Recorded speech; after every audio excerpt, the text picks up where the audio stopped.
Corona virus की वजह से देश भर में लॉकडाउन है और सामान्य रेल सेवाएं पूरी तरह बंद हैं।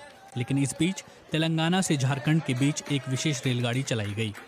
शुक्रवार सवेरे 4:50 पर तेलंगाना के लिंगमपल्ली से एक ट्रेन रवाना हुई जो झारखंड के हटिया तक जाएगी। इस ट्रेन में 1200 प्रवासी मजदूर सवार हैं। आरपीएफ के डीजी के मुताबिक इस रेलगाड़ी में कुल 24 डिब्बे हैं। रेलवे ने अपनी तरफ से इस ट्रेन को लेकर कहा, शुक्रवार सुबह तेलंगाना सरकार की अपील और रेल मंत्रालय के निर्देशों के तहत लिंगमपल्ली से रांची के लिए हटिया तक एक स्पेशल ट्रेन चलाई गई।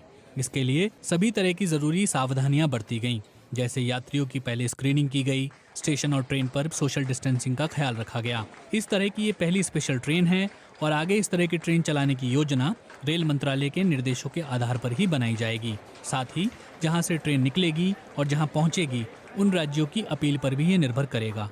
केंद्र सरकार ने आपदा प्रबंधन अधिनियम में बदलाव करते हुए राज्यों में फंसे मजदूरों, छात्रों, टूरिस्ट और तीर्थयात्रियों को बसों के जरिए अपने अपने राज्य लौटाने की योजना बनाई थी, लेकिन तब रेल का जिक्र नहीं हुआ था। ऐसे में सवाल उठा कि एक दो दिन में अचानक क्या बदल गया। दरअसल गृह मंत्रालय के आदेश के तुरंत बाद झारखंड के मुख्यमंत्री हेमंत सोरेन ने प्रेस वार्ता में साफ किया था कि हर राज्य में फंसे मजदूरों, छात्रों, टूरिस्ट और तीर्थयात्रियों को अकेले लाने में उनका राज्य सक्षम नहीं है। उनके पास सीमित संसाधन हैं और ट्रांसपोर्ट कॉरपोरेशन भी नहीं है। अगर हम कहीं से व्यवस्था भी करते हैं तो हमें अपने मजदूरों को लाने में 6 महीने का वक्त लग जाएगा। इस समस्या को लेकर हेमंत सोरेन ने रेल मंत्री पीयूष गोयल से बात की थी और इसकी जानकारी ट्विटर पर भी दी। फिलहाल इस पर रेल मंत्रालय विचार विमर्श कर रहा है कि क्या तेलंगाना और झारखंड की तरह दूसरे राज्यों के बीच भी ट्रेन चलाई जानी चाहिए। अब सवाल ये उठता है कि 1200 लोगों को एक साथ लेकर चलने वाली ट्रेन में सोशल डिस्टेंसिंग का इंतजाम कैसे किया जाएगा। दरअसल ये पूरी ट्रेन 24 कोच की स्लीपर ट्रेन है।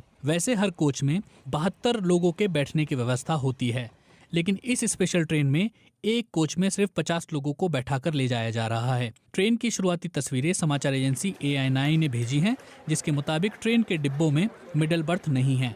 इस ट्रेन को हर स्टेशन पर रुकने की इजाजत भी नहीं दी गई है। ये नॉन स्टॉप ट्रेन है जो सिर्फ ऑपरेशनल हॉल्ट ही लेगी। ट्रेन में पैसेंजर को खाना और पानी सब मुहैया कराया जाएगा। ये ट्रेन बिलासपुर, रायगढ़, झारसुगुड़ा होते हुए हटिया पहुंचेगी। लोगों की सुरक्षा में आरपीएफ के जवानों को तैनात भी किया गया है। वो भी हाथों में दस्ताने और मास्क पहने रहेंगे। झारखंड के हटिया पहुंचने पर सभी पैसेंजर की दोबारा स्क्रीनिंग होगी। जरूरत के हिसाब से पैसेंजर को होम क्वारंटीन या अस्पताल में क्वारंटीन में भेजने की व्यवस्था की जाएगी। राज्य सरकार को इन मजदूरों के रेगुलर चेकअप की व्यवस्था भी करनी होगी। रेल मंत्रालय के सूत्रों के मुताबिक भविष्य में ऐसी और स्पेशल ट्रेन चलाई जाएंगी या नहीं, इस पर फिलहाल विचार विमर्श जारी है। लेकिन छोटी दूरी के लोगों को बसों से लाने ले जाने की बात कही जा रही है और केवल लंबी दूरी में फंसे लोगों के लिए ही राज्य सरकारें अपने अनुरोध रेल मंत्रालय के पास